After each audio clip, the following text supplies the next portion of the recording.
Assalamualaikum warahmatullahi wabarakatuh. Alhamdulillah nahmaduhu wa nasta'inuhu wa nastaghfiruh wa na'udzu billahi min shururi anfusina wa min sayyiati a'malina may yahdihillahu huwal muhtadi wa man yudlil fala hadiya lahu. Asyhadu an la ilaha illallah wa la syarika lah, asyhadu anna Muhammadan abduhu wa rasuluh. Allahumma shalli ala sayyidina Muhammad wa ala sayyidina Muhammad. Alhamdulillah, puji dan syukur tidak hentinya kita panjatkan kepada Allah Subhanahu wa taala atas berbagai macam nikmat yang banyak sekali dan tidak mungkin kita hitung.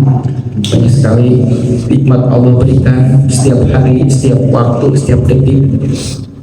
Dan tentunya ini adalah mengingatkan kita untuk senantiasa bersyukur kepada Allah Subhanahu wa taala, alhamdulillah, dan melaksanakan apa-apa yang diinginkan oleh Allah terhadap nikmat yang Allah berikan kepada kita. Salawat serta salam semoga tetap tercurah pada Rasul kita Muhammad sallallahu alaihi wasallam, beserta keluarganya, para sahabat serta umatnya sampai akhir zaman. Insya Allah kita akan lanjutkan lagi kajian kita di masalah tarikh ini ya, jadi kita fikih Sirah An-Nabawiyah Ma'an Mujazi di Tarikh Khilafah Ar-Rasyidiyah yang ditulis oleh Dr. Muhammad Said Ramadan Putih. Nafa'anallahu bi ilmihi wa amin. Semoga Allah memberkatkan karunia dan pahala pada para ulama yang telah menulis kitab ini, dan kita juga bisa mengambil manfaatnya untuk takarrub kita kepada Allah. Mas'al ilman nafi'an wa rizqan thayyiban wa amalan mutaqabbalan. Setelah sebelumnya kita berbicara menyampaikan membahas tentang Khaybar, ya, tentang perang Khaybar, yaitu perang terhadap orang-orang Yahudi yang ada di Jazirah Arab, dan ini merupakan kabilah terakhir yang ada di Jazirah Arab. Sebelumnya 3 kabilah yang ada di sekitar Mekah, sekitar Madinah atau Yasrib juga melakukan pengkhianatan dan akhirnya diusir. Yang terakhir adalah kabilah yang ada di Khaybar, karena sisa-sisanya dari kabilah-kabilah yang sekitar situ sebagian adalah ke Khaybar dan melakukan konspirasi untuk menghasut orang-orang Arab, khususnya Quraisy dan Ghatafan, untuk senantiasa merongrong kepada Rasulullah SAW. Dan ini terjadi setelah perjanjian Hudaybiyah. Jadi ketika sudah Hudaybiyah, ini banyak sekali hikmah-hikmah yang terbuka ya kepada kaum muslimin, dan barulah kaum muslimin itu menyadari ya, memahami bagaimana kemenangan dari Hudaybiyah ini dan memberikan keleluasan untuk berdakwah.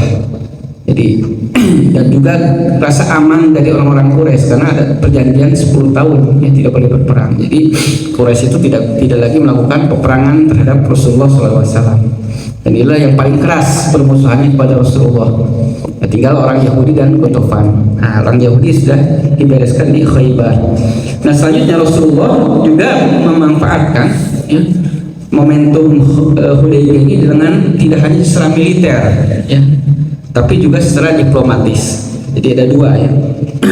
Yang pertama dari orang Yahudi secara militer juga, dan juga kepada kabilah-kabilah yang ada di sekitar itu, yang kabilah yang kecil juga melakukan secara militer dengan mengirimkan saraya atau syariah, yaitu ekspedisi militer yang kecil yang tidak disertai Rasulullah. Kalau ikut Zuhah itu biasanya diikuti Rasulullah. Kalau syariah ini hanya diutus berapa puluh atau berapa ratus sahabat, tapi Rasulullah tidak ikut. Dan melakukan misi diplomatik ya, dakwah secara damai kepada para penguasa ya.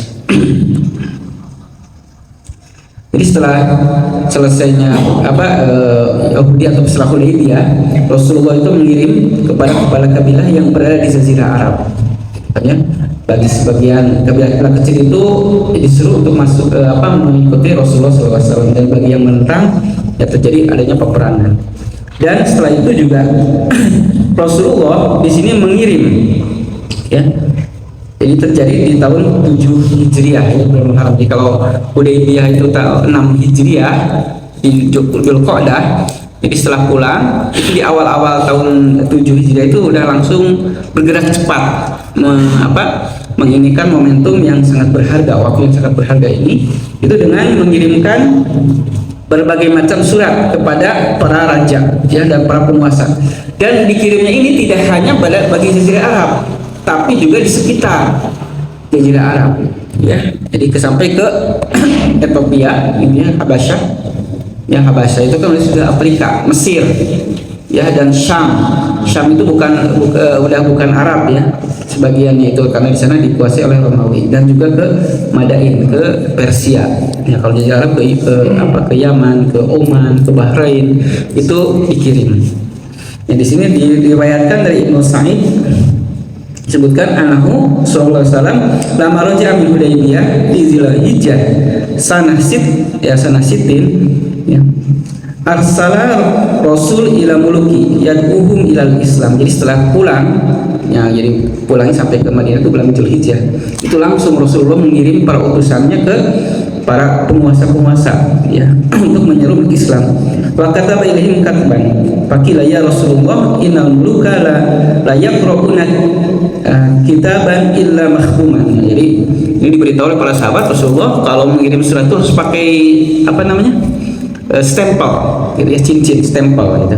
Fatakhadha Rasulullah sallallahu alaihi wasallam yauma idin khataman min fiddah ya naqasahu salasa astur Muhammad Rasulullah. Jadi Rasulullah buat pada situ untuk melakukan misi surat itu memakai stempel yang ada tulisan diukir di perak itu Muhammad Rasulullah cincinnya ya, wa khatama bihil khatba ya, dan di stempel lah surat tersebut. Wa kharaja sittah nafar ya fi yaumin wahid. Jadi satu hari aja 6 orang diutus gitu ya. Wa zalika fil Muharram sanah sab'ah ya sab'in itu pada tahun ke-7. Jadi hanya selang 1 bulan ya, pulang dari Hudaybiyah udah langsung dikirim. Nah ini yang menjadi mengagumkan juga, wa kana kullu rajulin minhum yatakallamu bilisanil qaum alladzi ba'asahu ilaihim. Nah yang diutus itu ternyata adalah orang-orang yang paham terhadap bahasa dari kaum atau penguasa yang diutus surat tersebut. Nah, ini juga mengagumkan sekali ya. Jadi pada masa itu Rasulullah mengirim ke Najasyi, berarti kan orang yang paham bahasa Najasyi Ethiopia, Habasyah. Yang dikirim ke Mesir, ke Kipti, di sana juga yang paham bahasa Kipti, ya bahasa Mesir. Yang dikirim ke Syam itu bahasa Romawi.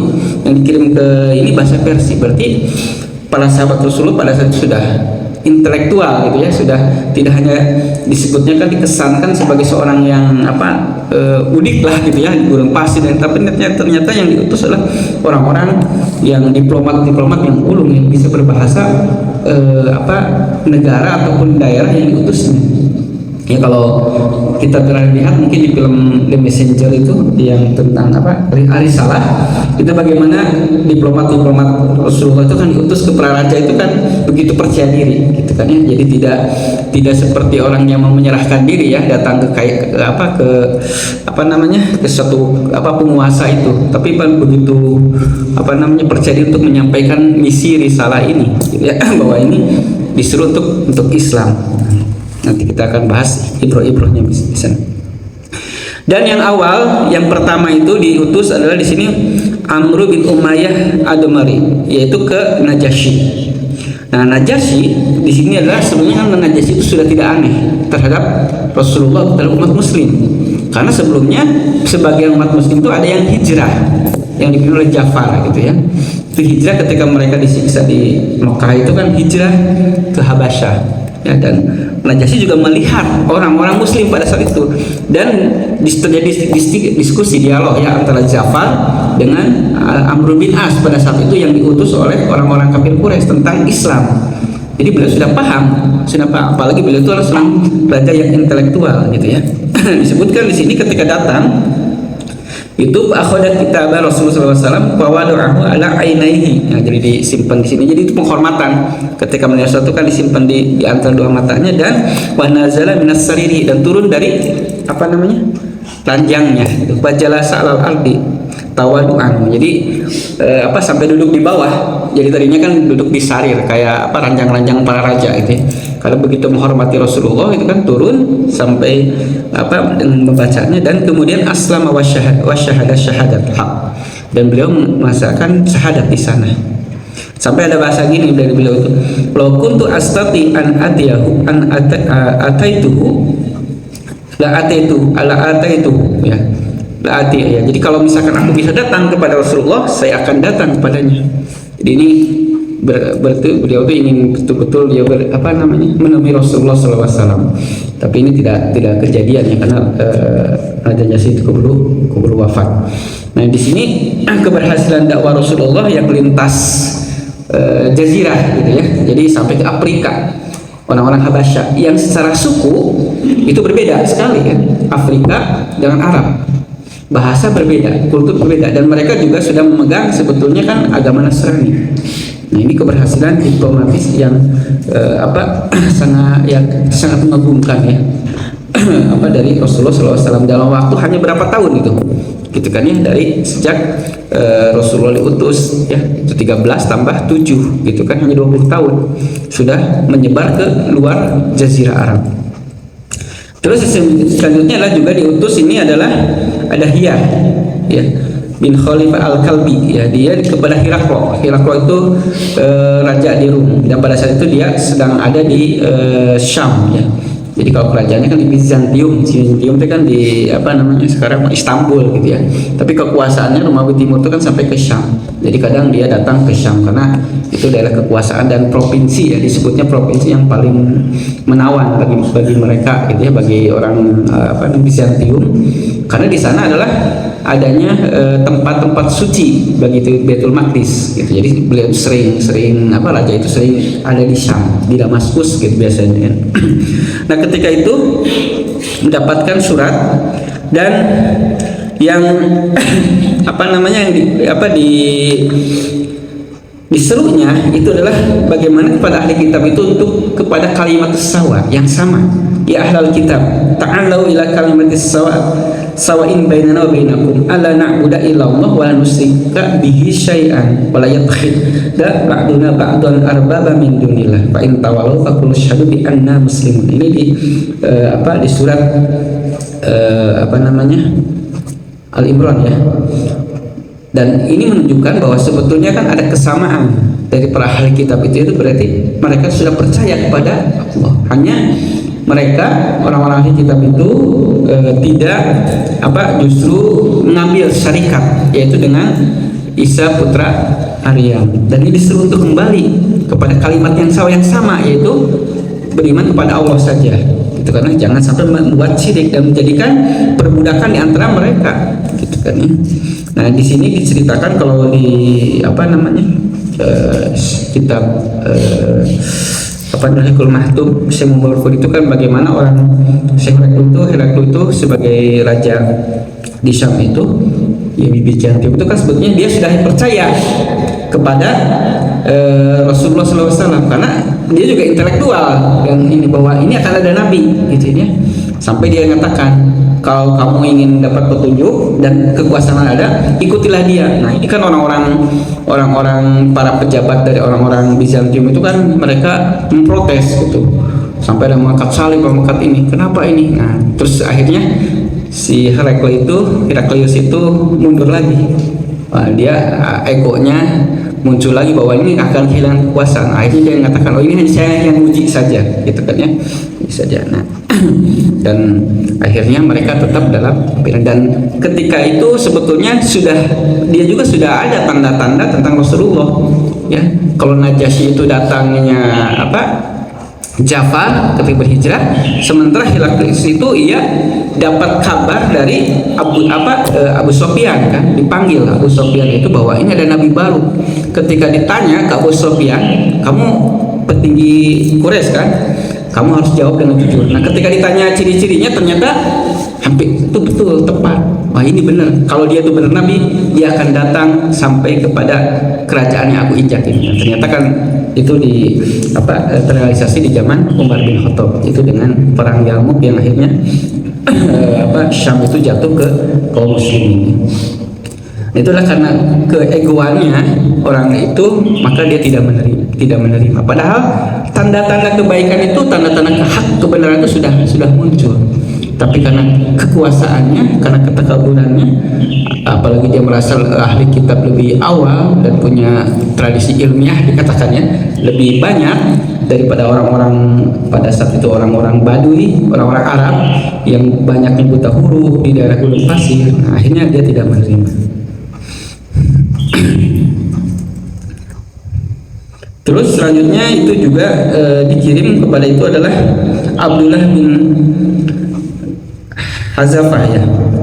Al-Hami itu ke Kisra, yaitu kepada penguasa Persia. Dan dia itu karena kesombongannya, Persia kan sebagai negara adidaya yang mereka berkuasa terhadap sebagian Arab. Yang di daerah Arab yang dikuasai itu kan Irak itu Arab, bukan orang Persia, tapi mereka kuasai, dan Yaman. Jadi kalau lihat peta itu kan Jazirah Arab itu di Mekah dan Madinah itu ada di tengah-tengah gitu ya.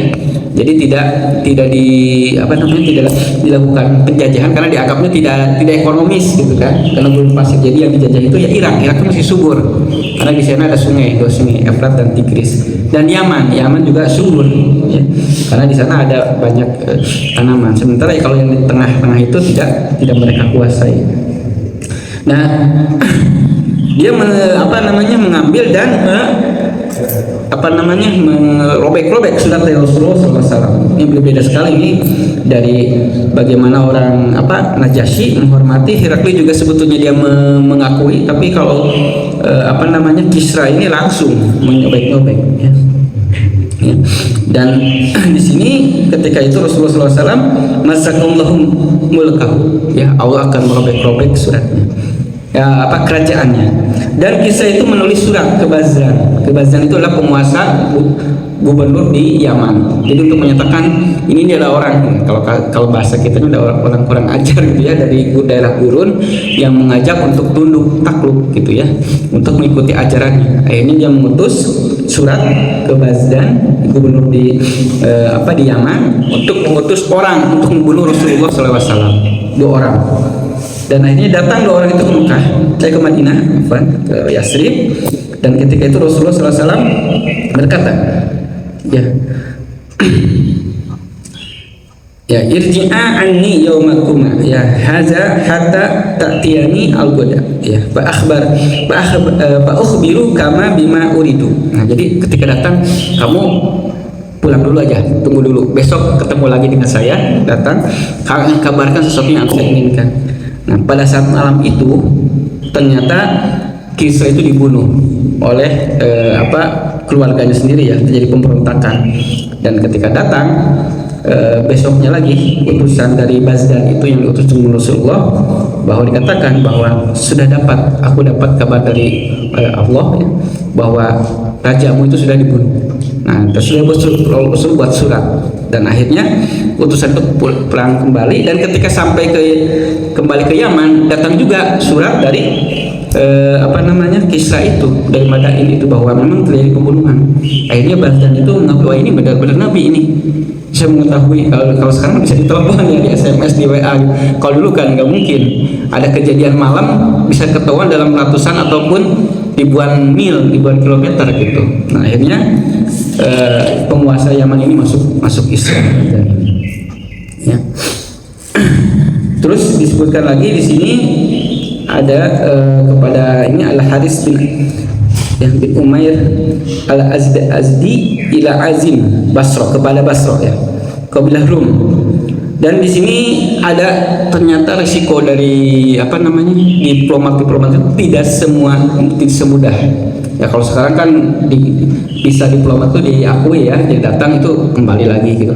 Nah, kalau pada masa itu kan bisa dibunuh, itu dengan konsekuensi itu jadi kayak deklarasi perang. Nah, ini ketika ini datang ke gubernur Rum itu ya, ternyata ini dibunuh ya. Jadi di sini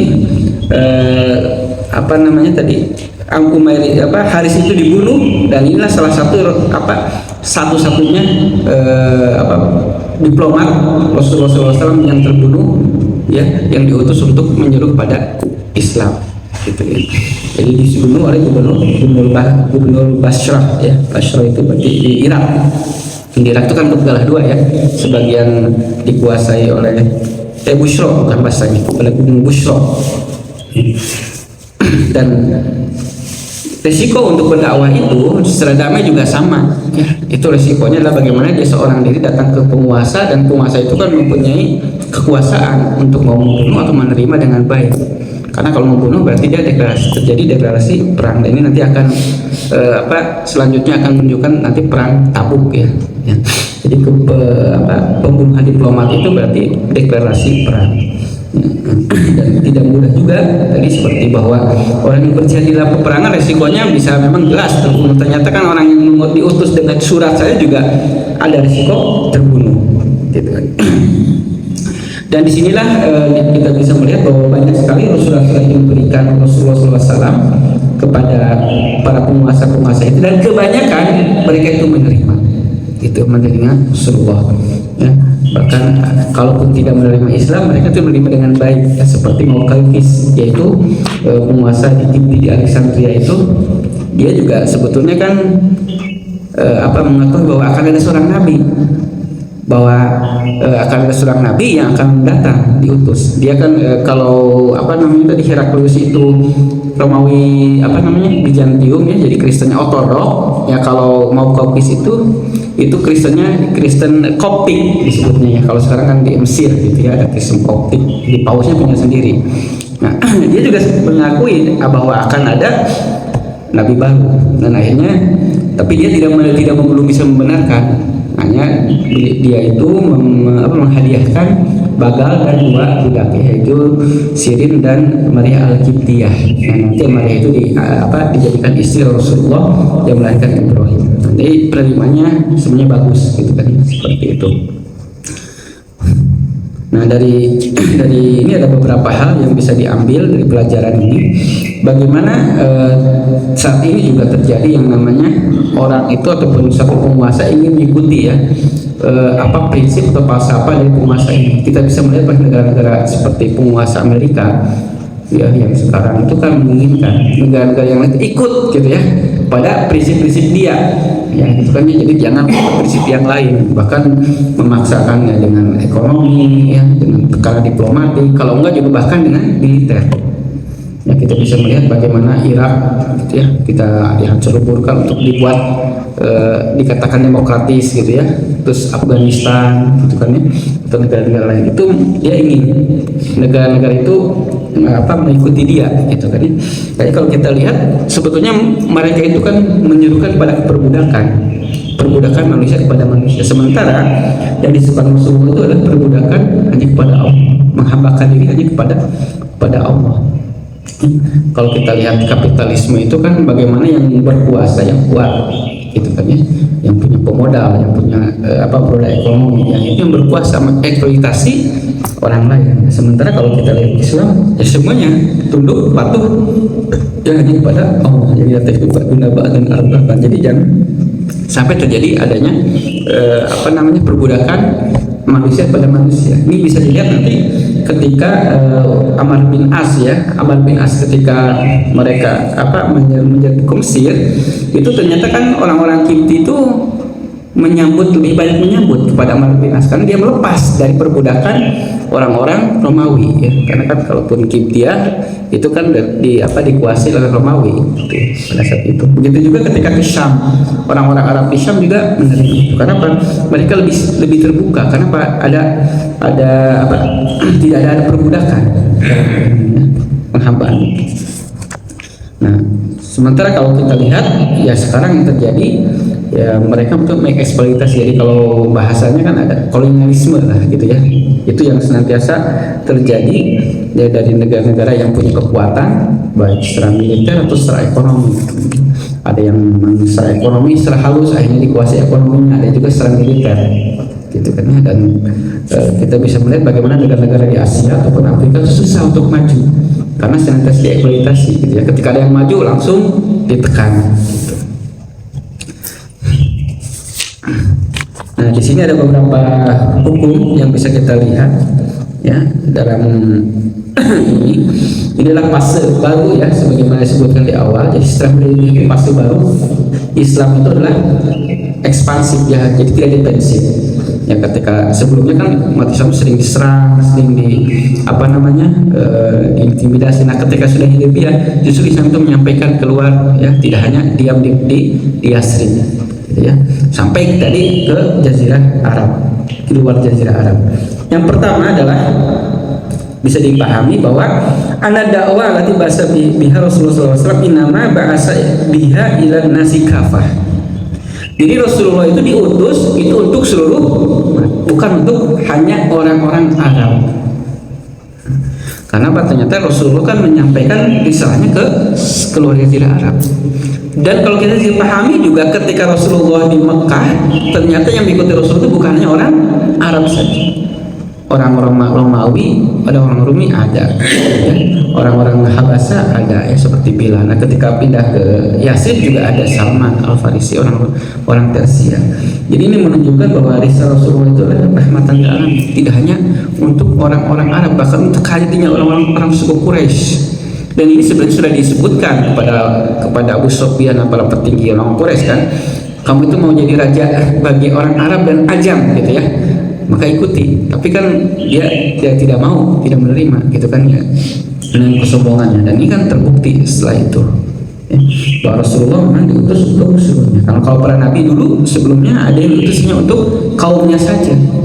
Nah sementara kalau Rasulullah SAW itulah merupakan Rasul terakhir, maka untuk seluruh alam. Dan bisa kita melihat sekarang yang perkembangan umat Islam itu kan tidak hanya di Arab, bahkan jumlah umat Muslim sekarang itu kan orang Arab yang lebih banyak gitu kan ya. Kalau dijumlahkan orang Arab dengan satu orang Indonesia aja udah kalah orang Arab itu ya, karena orang Arab kan lebih sedikit. Yang besar itu di Arab itu hanya Mesir gitu yang paling banyak. Sebenarnya kalau Mesir juga campuran itu, tidak hanya orang Arab, ada juga orang Kiptinya yang Rominya. Jadi kita bisa melihat perkembangan Islam saat ini juga sampai ke sekarang ke Amerika Latin yang sebelumnya tidak tersentuh Islam juga mereka pada menerima, dan itu cocok ya, karena memang itu kembali ke fitrah. Jadi disebutnya kan bukan masuk Islam, seperti kembali ke rumah, kembali kepada asalnya, ya, memang fitrahnya. Dan ini bisa dilihat di awal-awal sendiri para sahabat ternyata sudah berbagai macam latar belakang. Dan ini menunjukkan bukan hanya eksklusif ya, eksklusif bagi orang Arab. Dan ini kadang-kadang juga diberikan pemahaman orang-orang yang tidak suka Islam, jadi Islam itu Arab aja gitu kan ya. Jadi seakan-akan Islam Arab. Dan banyak sebelumnya orang memandang Islam itu identik dengan Arab, padahal tidak seperti itu. Orang Arab juga ada yang Kristen gitu ya, ada yang juga yang bukan Muslim gitu. Tapi justru sekarang yang non Arab lebih banyak ya. Bagaimana di Indonesia, di Bangladesh, di Afghanistan, Turki itu bukan Arab, itu juga banyak Asia Tengah gitu. Bahkan kita bisa melihat nanti perkembangannya ketika abad kedua dan ketiga Hijriah, itu banyak orang-orang Arab justru yang mencapai kedudukan tinggi gitu kan ya. Contohnya dalam ilmu hadis itu enam kutubus sittah itu semuanya bukan orang Arab ya, Imam Bukhari, Imam Muslim, Imam Abu Dawud, Imam At-Tirmizi, Imam An-Nasa'i, Imam Ibnu Majah, itu bukan Arab semua, itu orang-orang Asia Tengah ya. Kalau sekarang Kazakhstan, Uzbekistan, Samarkand itu adalah orang-orang bukan Arab gitu kan ya. Yang itu yang sekarang jadi rujukan hadis itu ya, jadi bukan milik Arab sebetulnya. Bahkan kitab untuk bahasa Arab yang jadi pakai landasan dalam pelajaran Arab, Alkitab namanya, itu dikarang oleh Imam Sibawayh sendiri itu orang Parsi gitu kan ya, orang Persia yang menurut kaidah-kaidah bahasa Arab ya. Itu kita bisa melihat kedudukan orang Arab itu tinggi gitu ya dalam hasanah Islam gitu kan. Apalagi kalau kita bisa melihat di zaman dinasti Abbasiyah ya, itu ilmuwan-ilmuwan itu banyak non Arab. Yang pertama itu. Yang kedua adalah ya dulu di sini bagaimana melihat bahwa Khalifah itu adalah orang-orang ketika orang yang mengklaim ya sebagai dari din Isa itu adanya mereka ada ketakabur, ada merasa lebih tinggi ya sebagai orang ahli kitab, dan memandang orang-orang Quraisy itu umi ya, pagan. Awalnya kan pagan itu kan menyembah berhala ya, dan secara keilmuan mereka itu tertinggal ya. Jadi kalau zaman itu tidak ada buku kitab-kitab, suhuf sudah tidak ada. Tapi kalau orang-orang ahli kitab itu kitabnya banyak, gitu kan ya, masih ada tradisi ilmunya. Nah, ketika diseru itu mereka merasa lebih tinggi, ya, dan merasa tidak mau, ya. Walaupun sebetulnya tadi kalau mereka menyadari, ya sudah jelas ciri-cirinya, ya, sebagaimana ketika Najasyi. Ya, Najasyi juga ini ya, ahli kitab. Itu dia dengan rendah hati ya, dengan tawadu akhirnya bisa menerima. Ya, kalau mau kokis kan dia tidak takabur tapi juga tidak menerima, tidak menolak, tidak menerima. Nah, kalau Heraklius itu menolak gitu, dan akhirnya baru pada zaman Umar bin Khattab ya, sampai ke Syam itu ya dengan Abu Ubaidah dan Khalid bin Walid. Akhirnya banyak ya orang-orang yang masuk Islam. Itu yang kedua. Yang ketiga, nah jadi di sini adanya masru'iyatul ittikhadul khatam. Jadi disyariatkannya tentang khatam, cincin. Ya, jadi cincin yang dalam artian untuk mengecap ya, memberi cap stempel pada surat-surat. Bahkan sebagian mengatakan ini disunahkan pakai cincin gitu ya, di kelingking untuk dituliskan nama Muhammad Rasulullah. Tapi kalau yang memakai cincin ada nama-nama Allah ataupun nama Muhammad Rasulullah, itu tidak boleh dibawa ke kamar mandi gitu ya. Silakan, tapi kalau tidak juga tidak masalah ya, tidak usah pakai cincin gitu. Karena ini hanya ada contohnya pakai cincin itu. Hanya kalau untuk laki-laki tidak boleh memakai perhiasannya dari emas. Jadi Rasulullah SAW ingin dari perak. Gitu ya. Itu yang ketiga.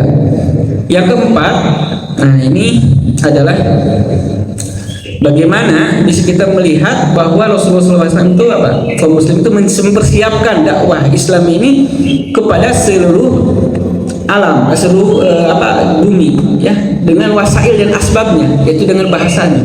Yang sebagaimana tadi disebutkan bahwa yang diutus itu paham terhadap bahasa dari penguasa yang diutus ya. Dan kita juga bisa melihat sebelumnya di Mekah, jadi Rasulullah SAW itu dapat surat dari orang Yahudi, tulisan Yahudi. Jadi Rasulullah juga ini khawatir surat itu bisa salah atau gimana ya, ada kata apa nih. Rasulullah manggil Zaid bin Haritsah, ya Zaid, kamu belajar bahasa Yahudi ya, gitu ya, karena saya khawatir nih ada surat-surat dari ini, dan juga ketika menyampaikan ke Yahudi kan harus diterjemahkan. Akhirnya Zaid bin Haritsah belajar bahasa Yahudi, dan kalau di hadis disebutkan itu hanya setengah bulan beliau itu belajar bahasa Yahudi 15 hari. Itu bagaimana jeniusnya beliau dia, 15 hari setengah bulan bisa belajar bahasa Yahudi dan bisa menulis lisan dan tulisan. Sehingga ketika ada surat-surat dalam Yahudi ya, Bani Quraizo, Bani Najir, itu Zaid bin Haritsah penerjemah. Dan ketika Rasulullah menyuruh beri surat juga sama, atau ketika Rasulullah berpidato diterjemahkan. Nah, jadi ternyata penerjemahan itu sudah dimulai tidak hanya dari ketika sudah Hudaybiyah, sebelum Hudaybiyah juga sudah ada kesadaran dari bahwa ini kan harus disampaikan ke seluruh umat manusia, tidak hanya orang Arab, ke Yahudi ya. Orang Yahudi ternyata Zaid bin Haritsah belajar bahasa itu hanya 15 hari gitu ya. Dan kita bisa melihat para sahabat juga yang tadinya kesannya orang-orang umi ya, orang Arab itu kan umi, orang yang tidak baca tulis, tidak bisa baca tulis, yang banyak tradisi lisan. Orang yang baca tulis itu sedikit sekali gitu kan ya, tapi bisa dirubah dengan Islam itu hanya dalam berapa tahun ya, sampai akhirnya banyak orang-orang yang bisa baca tulis ya, bahkan bisa bahasanya tidak hanya bahasa Arab. Bahkan abad 1 atau 2 abad setelah itu justru terjadi pusat intelektual ya, ketika Baitul Hikmah ya di zaman Harun ar-Rasyid ya, di zaman dinasti Abbasiyah, itu bisa dengan cepat ya merubah ini. Dan kita juga menjadi istilahnya tafakur ya pada Indonesia itu kan masalah literasi. Katanya Indonesia itu literasinya masih sangat rendah, baca itu gitu kan, termasuk rendah, yang bacanya masih baca WA, baca ini, sementara baca buku itu masih sangat kurang gitu kan ya. Kalau kita lihat peradaban di Eropa itu kan perpustakaannya kan banyak, bisa baca, ya memang mereka bisa maju, sementara kita itu masih sangat sedikit. Ini kan harusnya malu karena ini ayat yang pertama aja kan ikro gitu ya. Dan ini sudah dicontoh oleh Rasulullah SAW di masa itu yang dengan cepat ya bisa tidak hanya membangun angkatan perang atau kemampuan berperang, tapi intelektualnya. Dan ini bisa dilihat pengaruh Rasulullah itu kan tidak bisa berlangsung lama ya sampai sekarang. Ya kalau siapa Michael Hart itu kan menyebutkan yang paling berpengaruh Rasulullah, yang memang betul karena tidak bisa militer. Kita lihat kalau Mongolia itu hanya militer aja, 1 abad bisa menguasai seluruh Asia ya, Asia dan ini daratan yang paling banyak. Tapi setelah itu kan hilang, pengaruhnya tidak ada. Justru dia itu ikut ke kebudayaan peradaban yang ditaklukkan ya, seperti ke Islam akhirnya. Nah, ini Islam bisa intelektualnya ya, bisa berpengaruh peradabannya ya. Dan pada masa itu untuk diplomat itu kan tidak mudah stuck itu ya, bagaimana orang bisa ketemu dengan raja ya, dengan ini, dengan bahasanya dan lain-lainnya. Itu adalah yang keempat. Yang kelima, ini yang terpenting adalah bagaimana amal Rasulullah SAW ya dalam berdakwah itu memang yang pertama adalah kepada dirinya sendiri gitu ya. Jadi itu menjadi contoh ketika Rasulullah melakukan dakwah, Rasulullah juga memberi contoh dulu ya, dan kehidupan Madinah itu menjadi contoh bagaimana orang-orang bisa terkagum ya ketika banyak utusan-utusan dari luar sampai ke Madinah itu sudah ngerasa beda gitu ya. Kalau bapak-bapak bisa lihat kalau film-film tentang umat atau film tentang itu kan ketika orang-orang datang ke Madinah beda suasananya ya.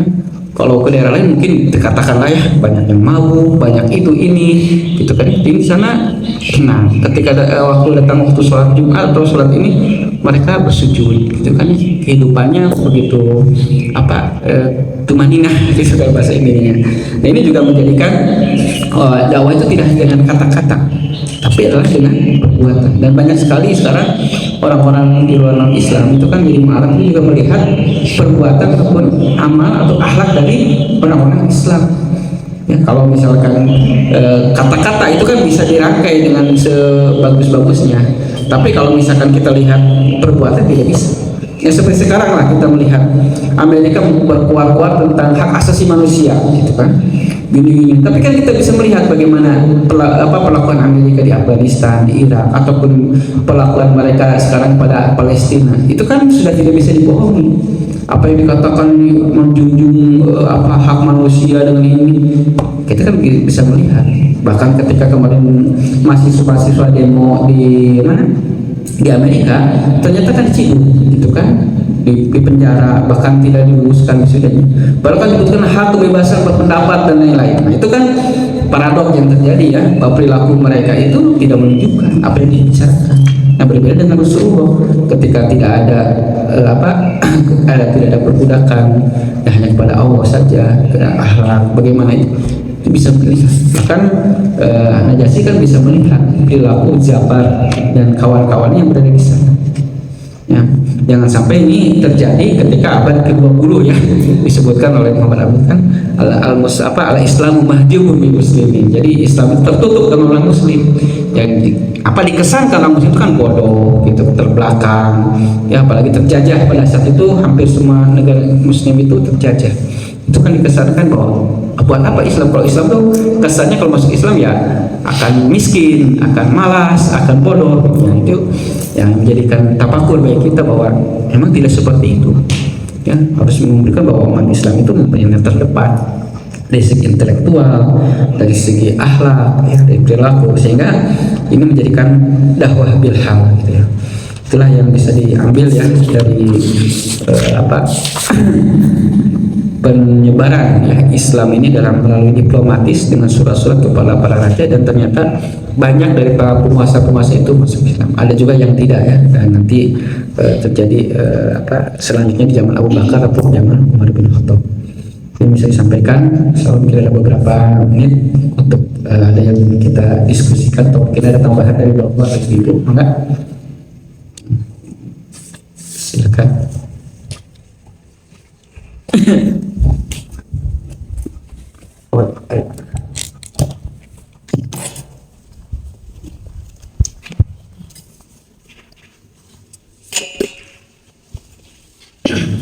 ada beberapa pertanyaan. Yang pertama berkaitan dengan istilahnya budaya baca tulis ya. Tapi bukannya pada waktu itu banyak ahli syair ya? Apakah mereka tidak menggunakan tulisan atau mereka langsung istilahnya apa? Ya hanya lisan saja. Seperti yang pertama, jadi penasaran gitu. Kemudian yang kedua, mencermati keadaan Saudi Arabia sekarang yang semakin bebas gitu ya.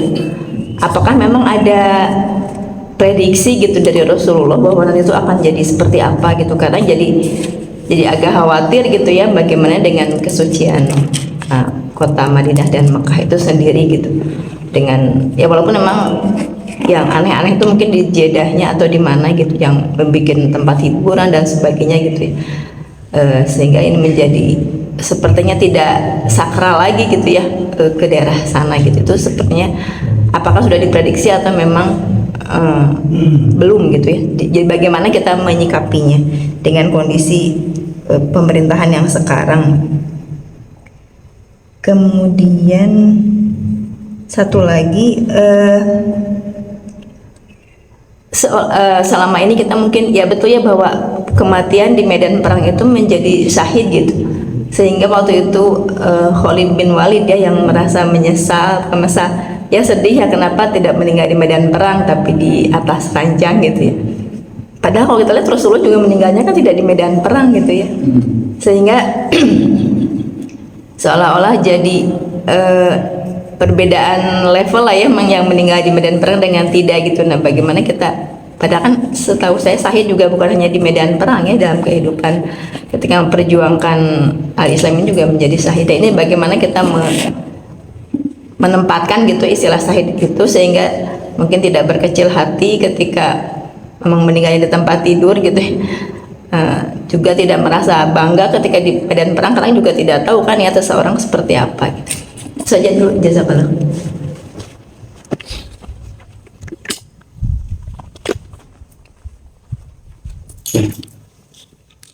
Bismillah. Yang pertama, memang yang tradisi yang terjadi di Jazirah Arab itulah tradisi lisan. Jadi kalau kita lihat itu tidak ada buku gitu ya, kitab lah gitu ya. Yang ada itu namanya alaqot. Alaqot itu kan ada kalau syair-syair yang bagus itu ditulis terus digantungkan di Mekah, di Ka'bah. Itu hanya segitu aja. Jadi kalau setelah ini nggak ada. Jadi kalau ketika Rasulullah SAW menyampaikan wahyu pada awal-awal itu kan mereka nulisnya di pelepah kurma, di batu, di kulit. Itu jadi tidak sistematis gitu. Berbeda dengan peradaban di luar itu sudah ada daya tulisnya sudah tinggi ya, sehingga Injil itu kan sudah Injil Taurat itu sudah ada kitab gitu, dalam bentuk kitab. Dan ini kan baru ditulis dalam bentuk kitab itu di zaman Abu Bakar As-Siddiq. Itu berarti bisa menulis bisa ya sebetulnya. Sebagian kecil. Nah, jadi hanya kecil. Jadi kalau biasanya kan umi itu, jadi kalau misalkan kalau saya tingkat buta hurufnya lah gitu ya. Tingkat buta hurufnya mungkin 90% gitu. Jadi yang bisa nulisnya hanya sedikit. Ya seperti zaman Rasulullah itu kan Ali bin Abi Thalib itu udah bisa dari awal gitu kan. Ya Umar bin Khattab bisa, Abu Bakar bisa. Tapi yang lainnya nggak bisa. Sehingga kan ketika terjadinya tawaran perang Badar, salah satu tawaran Rasulullah kan mengajarkan baca tulis.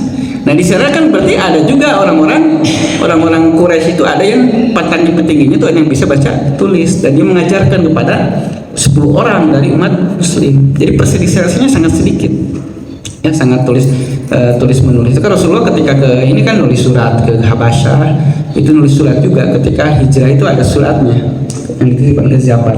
Jadi itu hanya sedikit. Jadi kalau mungkin persentasenya 90% lah gitu ya, buta tulis ya, buat baca dan tulis. Jadi tradisinya tradisi lisan, dia mendengarkan gitu kan, seperti itu. Ya mungkin sebetulnya kalau di luar Jazirah Arab juga sama ya. Di Yahudi juga sebetulnya yang punya bisa baca kitab itu hanya rahib-rahibnya saja. Ya hanya mungkin lebih sedikit yang bisa baca tulisnya di Arab, di Jazirah Arab. Tapi kayak di Persia, di Romawi, pada saat itu orang-orang yang bisa baca tulis mungkin sama harga sedikit.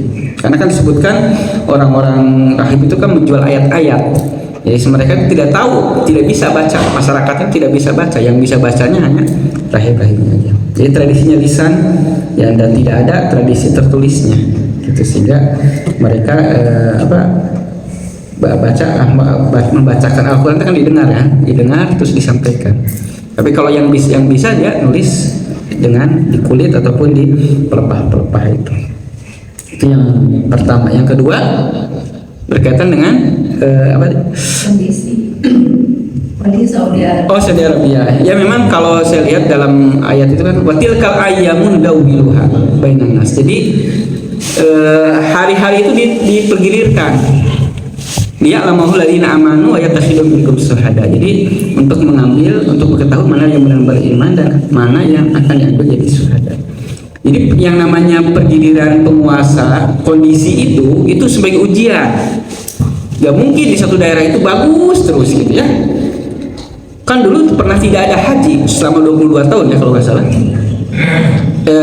Tidak ada hajar aswad maksud saya. Ya, ketika Kolomitan tentang ada Syiah yang mengambil itu Syiah Kolomitan itu yang mengambil hajar aswad dan terjadi pembunuhan para orang-orang yang haji di sana. Sehingga hajar aswadnya dibawa kan. Jadi yang pada saat sebelumnya juga sebenarnya banyak ada penguasa-penguasa yang zalim yang berkuasa di Jazirah Arab. Ya, jadi tidak diherankan. Jadi tidak mungkin ya ulama-ulama di sana itu tidak mungkin akan dengan tenang saja enak nyampaikan Islam. Enggak. Pasti ada suatu saat penguasa-penguasa itu tidak baik gitu, akan diuji. Kita bisa melihat para imam terdahulu juga banyak yang disiksa gitu ya, banyak yang dipenjarakan gitu.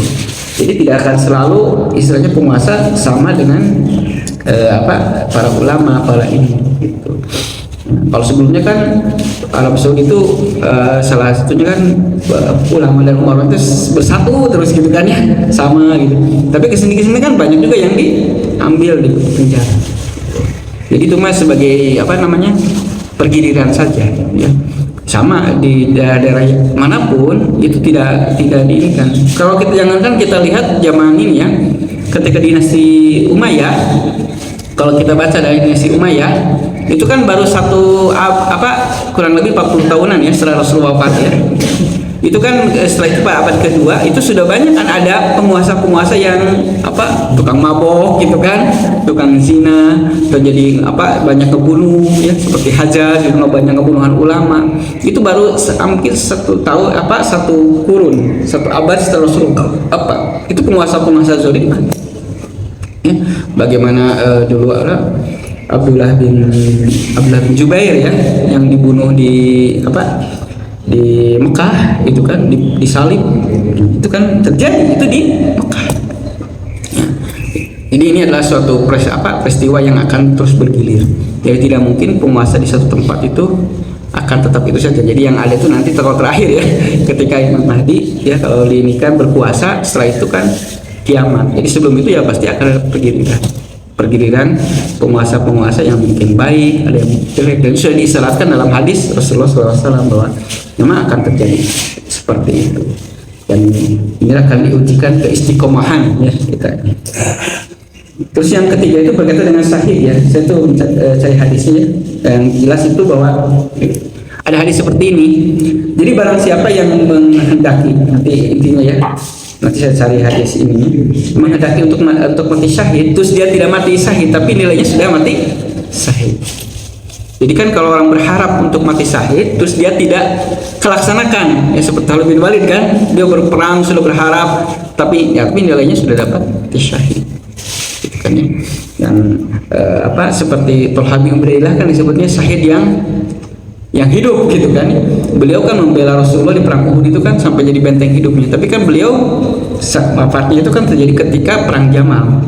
Terjadi perselisihan pada satu umat muslim gitu. Tapi kan sudah dijaminkan Rasulullah makan itu udah syahid yang masih hidup. Jadi yang terpenting itu memang kita ada keinginan ya, ada keinginan untuk mati syahid dalam diri kita ya. Kalaupun masalah matinya syahid atau dalam peperangan atau tidak ya itu tidak pola alam itu terjadi. Dan yang saya juga seperti Sumayyah dan Yasir itu adalah disebutnya syahid pertama, tapi dia bukan meninggal atau dalam peperangan, tapi ketika mempertahankan keyakinannya ketika disiksa di Mekah, itu disebut syahid pertama, gitu kan. Tapi syahidnya bukan dalam peperangan. Hanya yang membedakan kan syahid di peperangan itu ya kalau terjadi kan tidak dimandikan dan tidak tidak dikafani ya. Seperti itu, jadi pakaian seperti itu. Hanya jadi syahid itu banyak ya, kita juga tidak tahu ya apa yang terjadi. Mungkin saja kan ada orang yang berdakwah ya ke pedalaman yang lain-lain, atau misalkan berdakwah di masyarakat terus dia meninggal ketika berdakwah, ketika menyampaikan ini, itu juga bisa jadi dalam perjuangan. Dan ya yang terpenting mah kita ya tadi senantiasa berharap untuk mendapatkan syahid, dan nanti yang akan menjadikan penentunya nanti kan di yaumil hisab gitu ya. Dan kita juga tidak seperti Khalid bin Walid tadi, beliau kan sempat menyesal kenapa sih meninggalnya di kamar, di atas kamar gitu, sementara dia sudah banyak bacokan dan ininya gitu. Ya, pasti Allah tidak akan menyia-nyiakan amalan seseorang. Allah alam bisawab. Seperti itu barangkali. Ada lagi enggak? Terkait dengan penggantian nama Yasrib jadi Madinah, apakah menjadi satu sunnah mungkin ya? Karena pernah mereka juga Rasulullah diganti nama sahabat ya, yang besar. Nah ini kadang-kadang mungkin ada orang tua yang tidak tahu bahwa arti nama dirinya atau mungkin nama anaknya itu kurang kan menjadi satu anjuran gitu untuk mengganti nama. Ada yang namanya Naro misalnya gitu, kalau misalnya melihat dari Quran gitu kan ya. Nah ini karena Rasulullah sendiri mengganti itu kan. Nah bagaimana aplikasinya buat kita sekarang? Ya, memang kalau ada nama-nama yang tidak baik itu disunahkan untuk diganti. Rasulullah kan seperti siapa, Abu Syam ya, siapa Abu Syam itu kan hamba matahari, diganti dari Abdurrahman. Itu kan Abu Hurairah. Abu Hurairah itu kan namanya, karena dulu kan jahiliyah namanya seperti itu, diganti jadi Abdurrahman. Nah, kan bilangnya Abu Hurairah. Memang itu penggantian nama itu kan ada harapan untuk menuju lebih baik. Termasuk Yasrib kan jadi Madinah Al-Munawwarah. Yang Madinah itu kan daerah kota, Madinah Nabi. Yang Munawwarah yang diberikan cahaya seperti itu ya. Memang kita harus memberikan harapan pun nama-nama itu yang terbaik ya. Jadi kalau ada nama-nama kebetulan mungkin dikasih nama dulu tidak tahu istilahnya mau diganti ya bagus gitu kan. Bahkan kalau haji kan pulang juga suka diganti namanya gitu ya. Ya Ahmad Dahlan gitu ya. Ya Ahmad Dahlan itu kan diganti ya, dapat nama-nama di Mekah gitu. Itu tuh harapan-harapan yang diberikan untuk kita lebih baik lagi. Itu saja barangkali ya Pak ya, karena udah siang menang cekap ya. Mudah-mudahan yang benarnya itu dari Allah, yang salahnya kesalahan pribadi saya yang banyak kekurangan. Semoga kita bisa mengambil hikmah dan ibrah dari perjalanan Rasulullah SAW dalam kaitan di sini menyebarkan risalah Islam itu ke segala penjuru ya, kepada para penguasa-penguasa yang bukan hanya orang Arab ya. Dan menjadikan juga kita untuk sama-sama memperbaiki diri sendiri kita, amal-amalan kita ya sebagai umat muslim untuk memberikan dakwah bil hal. Kita tutup sama-sama dengan doa. Alhamdulillahirabbil alamin, hamdan syakirin, hamdan na'imin, hamdan kafirin zidah. Ya rabbana lakal hamdu wa syukru wa ni'matul sultani. Allahumma nas'aluka salamatan fid din wa afiyatan fil jasad wa ziyadatan fil ilmi wa barakatan fil rizqi wa tawbatan qabla al-maut wa rahmatan indal maut wa maghfiratan ba'dal maut. Allahumma hawwin 'alaina bis sakaratil maut wa najatan minan nar wa afaital hisab. Allahumma hab lana أزواجنا وذريتنا قرة أعين واجعلنا متقين إماما.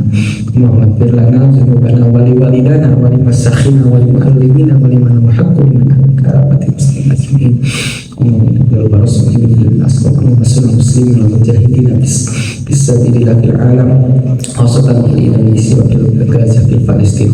ربنا آتنا في الدنيا حسنة وفي الآخرة حسنة وقنا عذاب النار. وصلى الله على سيدنا محمد وسلم. الحمد لله رب العالمين. Assalamualaikum warahmatullahi wabarakatuh. Waalaikumsalam warahmatullahi wabarakatuh.